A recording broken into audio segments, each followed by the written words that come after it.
Seconda corsa dal Savio, confronto riservato ai gentleman, 2 le defezioni, quelli di T4, Two Font e di Angelica, 2 Vivacità Bargal, 3 Zaffiro Como, 5 Avica Ciak SM, 6 01 MMG, in seconda fila 7 Zasta Vadaghi.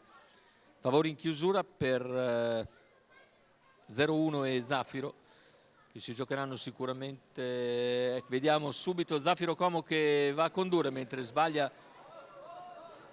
0-1, scusate, va a condurre, sbaglia Zaffiro Como. Numero 3 Zaffiro Como, squalificato. Uno dei più attesi esce di scena. E vediamo la progressione esterna da parte di Avica Ciak, mentre più indietro è rimasta Zasta Vadaghi in quarta posizione. Completamento intanto dei 400 all'esterno è Vivacità Bargal, che non ha perso tempo e è subito progredita al largo di 01 MMG, mentre Avica Ciak SM si mantiene a contatto in corda. Zasta Vadaghi sta cercando di recuperare il gap iniziale che le ha fatto perdere circa una ventina di metri con una partenza non felicissima.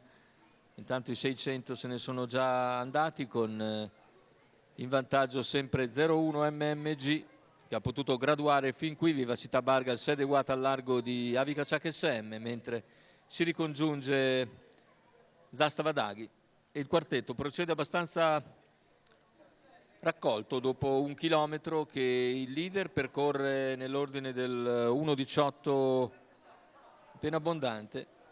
01 Avica Ciak, Vivacità Bargal e Zasta Vadaghi. A 500 dalla conclusione non cambia nulla e si affronta così la curva finale con 0-1 MMG in vantaggio. In seconda posizione rimane Avica Ciak SM, all'esterno c'è Vivacità Bargal, alla corda Zasta Vadaghi.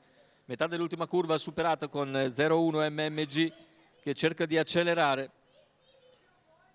Completamento della piegata, ingresso addirittura d'arrivo, in vantaggio 0-1 MMG, deve guardarsi da Avica Ciak SM che sembra l'unica avversaria. 0-1 MMG nel finale controlla la situazione e vince su Avica Ciak SM, terzo posto per Zasta Vadaghi. 1:17 il ragguaglio conclusivo, 38 a chiudere. Primo piano per 0-1 MMG in sediolo Vincenzo Vitaliano per conto di Andrea Vitaliano, mentre Vincenzo Vitaliano ne è anche il proprietario e vedete in percorso di testa vince autorevolmente controllando Avica Ciak SM che arriva a una lunghezza scarsa. Terzo posto per Zasta Vadaghi.